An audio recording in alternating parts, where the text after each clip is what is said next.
오늘의 말씀은 되게 절망적이지만 또 한편으로는 또 희망적이다라는 말씀으로 또 비춰줄 수 있고, 지금 다윗이 자기 아들 압살롬에 의해서 이제 또 도망자의 신세로 지금 전락하고 있습니다.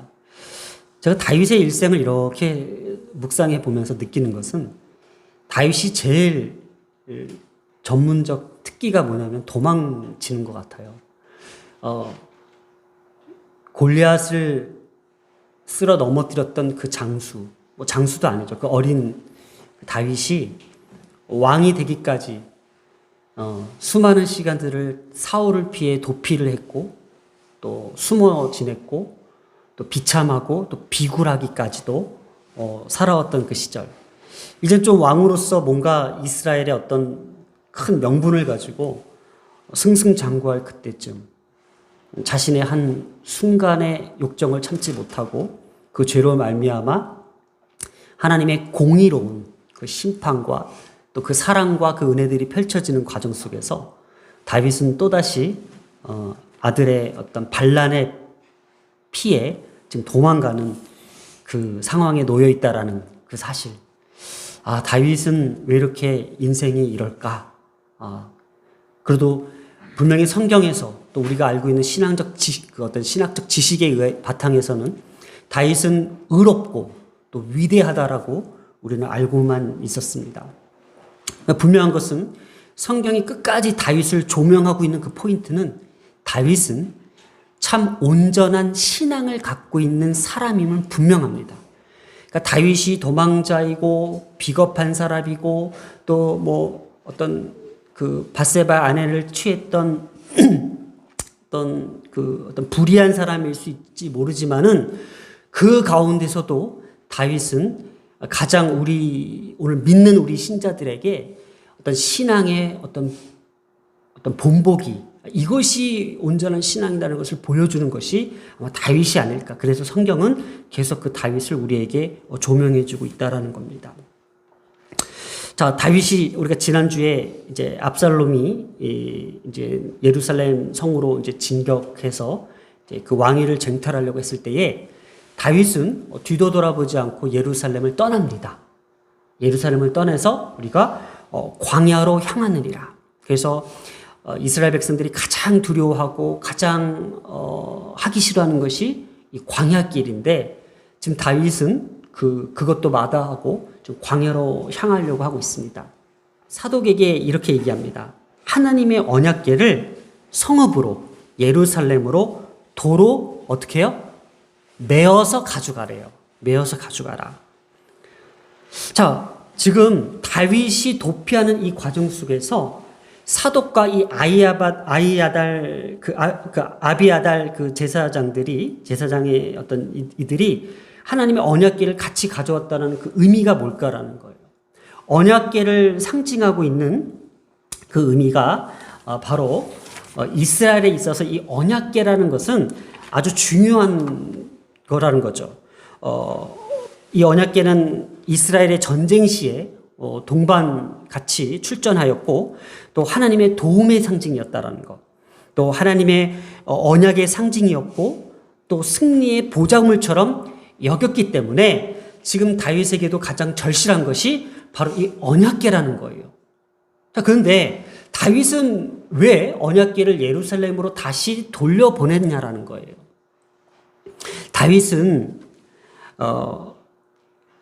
하나님은 다윗과 함께 하셔서 도우실 거라는 그 온전한 그 믿음을 갖고 있었다라는 거예요. 그것이 그냥 마치 우상과 같은 주술적 도구로서 의지했던 이스라엘의 종교적 어떤 의식과는 달리, 다윗은 그것이 없어도 자신이 하나님을 의지하기만 하면은 하나님은 다윗과 함께 하셔서 나를 도우실 거라는 그 온전한 믿음을 갖고 있었다라는 거.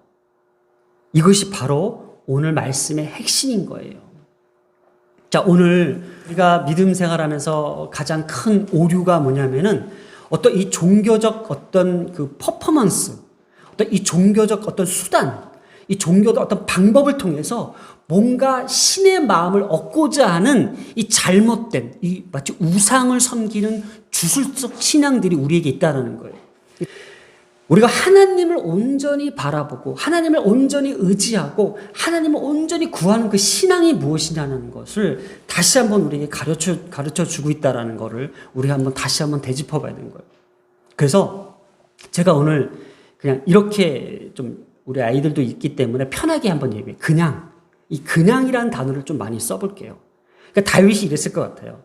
사독과 아비아달이 왕이시여, 이 언약궤도 우리 하나님께서 우리를 도우실 것입니다. 이 언약궤와 함께 저도 가겠습니다 하면서 쫓아왔는데 다윗이 이렇게 얘기했던 것 같아요. 딱 보더니 그냥 갖다 놔. 그냥 갖다 놔. 그러면서 사독과 그 아비아달도 야 너희들 제사장이니까 우리나라 한글 성경에는 선견자라고 해석을 했어요. 근데 이제 영어 성경이나 원문에서는 이제 그런 뉘앙스가 아닌데 야 너희가 선견자니까 어떻게 해요? 앞을 볼 수 있는 사람이잖아요. 그러니까 너희가 내가 앞으로 어디를 가서 어떻게 도망가고 어떻게 될지 너희가 나를 좀 따라와줘라고 해야 되는데 그냥 너희들도 거기 있어. 그러니까 너희들도 예루살렘에 그냥 머물러 있어. 이렇게 얘기한다라는 거예요. 왜 언약궤를 예루살렘으로 다시 돌려보냈을까라는 거예요. 다윗에게는 이것이 언약궤가 주는 어떤 주술적 의미보다도 내가 믿는 그 하나님은 나를 사랑하시고 내가 믿는 그 하나님은 나를 반드시 도우실 것이고 내가 믿는 하나님은 내게 은혜를 저버리지 아니하실 것이라는 그 믿음의 확신이 있다는 거예요. 다윗이 그래서 그 언약궤와 제사장을 돌려보냈다라는 거. 그래서 만일 25절에 이렇게 합니다. 다윗이 만일 내가 여호와의 앞에서 은혜를 입으면, 그러니까 바로 이 은혜라는 건 뭐예요? 그러니까 언약궤가 굳이 나를 따라오고 제사장들이 나와 함께 있어서 그것이 마치 하나님의 어떤 주술적으로 나를 이끄시고 나를 보호하시고 나를 도와주실 거라는 어떤 종교적 확신에 거하는 것이 아니라 그냥 내가 믿는 그 하나님께서 내게 은혜를 입혀주시면, 여기서 그 은혜를 입다라는 게 뭐예요? 받을 자격이 없는 사람에게 베푸시는 그 무조건적 사랑, 그 자비와 그 사랑을 뜻하는 거예요. 그러니까 나는 지금 하나님 앞에 받을 자격이 없지만은, 나는 그런 사람이 되지 않지만은 하나님께서 나를 만약에 은혜를 입히시면은 나를 다시 예루살렘으로 돌아가게끔 하실 것이라는 거예요. 바로 자기 자신의 현재 어떤 모습인지를 자기는 잘 알고 있다는 거예요. 그러니까 바로 뭐예요? 이것이 하나님께서 지금 나에게 주시는 이 모든 환난과 고난과 고통들은 내가 하나님으로 받는 심판이고 하나님께서 내게 주시는 공의적 어떤 사랑이기 때문에 내가 이것들을 내가 거부하는 것이 아니라 하나님의 손에 맡겨드리는 어떤 주권적 신앙이 있는 모습이라는 거예요. 그러니까 하나님의 심판을 받고 있는 동시에 하나님의 자신의 은혜를 지금 기대하고 있는 어떤 그 기대적 신앙도 갖고 있다라는 거예요. 무조건적으로 그래 난 죄를 지었기 때문에 난 이대로 포기해. 난 끝났어. 난 이미 틀렸어가 아니라 그러니까 하나님의 은혜를 지금 간구하며 하나님의 은혜를 바라고 있는 어떤 기대적 신앙도 있다라는 거예요. 자신이 하나님의 은혜를 받을 만한 자격이 없다라는 어떤 이 신앙도 있다라는 거. 그러니까 우리 모두가 그런 신앙이 있어야 된다는 거예요. 보세요. 그러면서 계속 그 뒤 얘기가 우리가 다시 한번 주목해야 되는데, 그러나 이래요, 다윗이. 그러나 만약에 하나님께서 나를 불쌍히 여겨주시고 내게 은혜를 주시면 나를 예루살렘으로 돌려보내주실 것인데, 전제 조건 있죠? 나는 자격이 없다라는 거죠. 그러나 하나님이 아니야, 너 다윗, 너는 아주 나쁜 놈이야. 넌 나쁜 짓을 했기 때문에 너는 나한테 큰 벌을 받아야 돼. 그런 뜻이에요. 내가 너를 기뻐하지 아니한다 하시면 종이 여기 있겠나이다. 그러니까 하나님이 나를 불쌍히 여겨주시고 은혜를 주시면은 다시 예루살렘으로 돌려보내실 것이고, 만약 그게 아니더라도, 이게 그리 아니하실지라도예요, 이게. 그리 아니하실지라도 하나님께서 나를 기뻐하지 아니한다면, 하나님이 나에게 계속 하나님께서 이 고난을 허락하신다면은 내가 그냥 어디에요? 여기 있겠나이다. 그냥 도망자의 신세로 이런 모습으로 살겠나이다. 내가 너를 기뻐하지 아니한다 하시면 바로 그거죠. 하나님께서 나를 기뻐하지 아니한다면은 바로 이게 어떤 다윗의 어떤 모습이에요. 말씀하시는 분, 그 하나님에 의해서 좌우된다라는 거예요.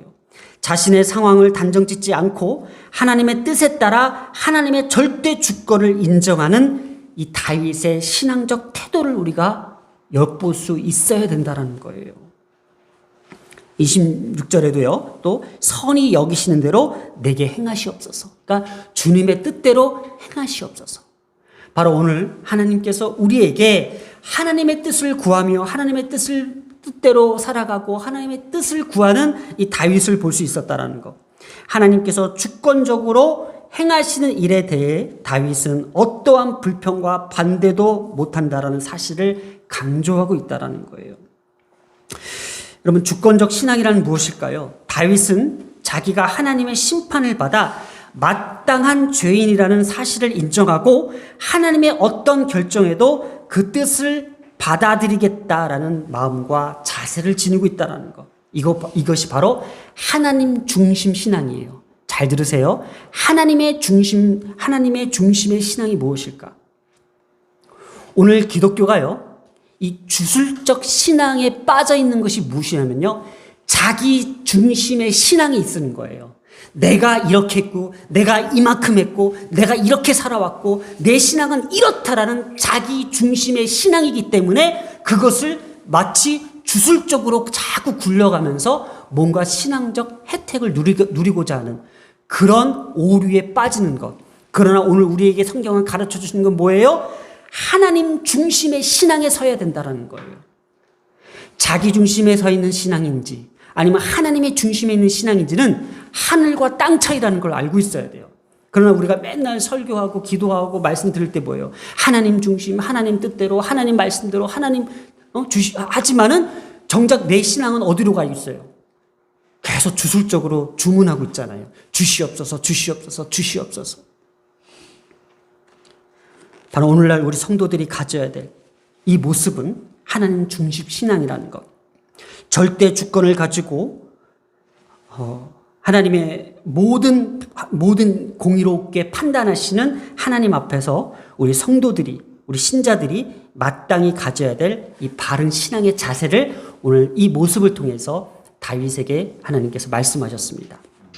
자, 마지막으로 28절 이것을 지나갑니다. 자, 그러면 그래, 하나님께서 알아서 하시니까, 하나님께 맡겨드리고 하나님께 알아서 하니까는 그래, 그럼 나는 뭐 이루고 있어야 돼 라고가 아닙니다. 다윗이 28절에 보면은 28절 한번 볼게요. 다윗이 이렇게 얘기합니다. 너희에게 내게 알리는 소식이 올 때까지 내가 광야 나루터에서 기다리라 하니라. 뭐예요? 아까 언약궤를 도로 가져가라고 그랬죠. 그리고 사독과 아비아달도 가라고 그랬어요. 너는 성읍에 가 있으래요. 그러면서 다윗은 어떻게 해요? 이 광야 나루터가 어디냐면요, 아직 광야로 진입하기 전, 아직은 그 나루터, 그러니까 그 강을 건너기 전이에 있어요. 그러니까 아직 광야로 입성하지 않고 혹시나 기대하는 거예요. 일단 기다리라는 표현이 뭐냐면은, 그러니까 너희들은 이 레위 제사장들에게, 사독과 아비아달에게 너희들이 가서 거기에 있는 소식을 내게 좀 알려줘라는 거예요. 그래서 만약에 하나님의 은혜가 내게 임할 때에 내가 다시 예루살렘으로 들어갈 수 있는 것을 기대하고 기도하며 기다리고 있다라는 거예요. 오늘 우리의 기도가 바로 이거예요. 무조건적으로 우리가 하나님 앞에 떼쓰고 구할 수는 없지만은 하나님 앞에 소원을 가지고 내 소망을 주님 앞에 올려드리며 기대하고 기도하며 기다리는 이 신앙이 우리에게 필요한 거예요. 다윗도 그랬어요. 물론 하나님 앞에 모든 걸 맡겨드립니다. 하나님 앞에 모든 것들을 구합니다. 하나님 앞에 모든 것들을 인정합니다. 하나님의 모든 절대 주권들을 주님 앞에 올려드립니다. 그러나 우리의 신앙은 뭐예요? 그러면 교회는 아무것도 안 하고 있어요? 아니죠. 우리의 소원과 우리의 간절한 소망들을 하나님 앞에 어떻게 해요? 기대할 수 있다라는 거예요. 다윗도 그랬잖아요, 지금. 광야 나루터에서 기다리라. 다윗도 내심 지금 하나님 앞에 구하고 있는 거예요. 바로 오늘 우리의 기독교는 바로 이런 모습이 참 아름답고 하나님 앞에 어떤 신자된 모습으로 설 수 있는 귀한 말씀인 거로 봅니다. 우리 모두는 하나님의 은혜를 하나님 앞에 설 자격이 없는 사람들입니다. 받을 자격이 없는 사람에게 그 베푸시는 무조건적인 그 자비와 사랑, 그 하나님의 은혜를 입은 우리는 제가 얘기했죠. 그냥 주술적 신앙은 필요치 않습니다. 그냥 필요 없어요. 굳이 그렇게 그냥 할 필요 없어요. 그냥 우리는 주님 앞에 기대하며 우리의 소원을 기대하고 기도하며 기다릴 수 있는 우리의 모습이 더 절실하다는 것을 깨닫게 했습니다.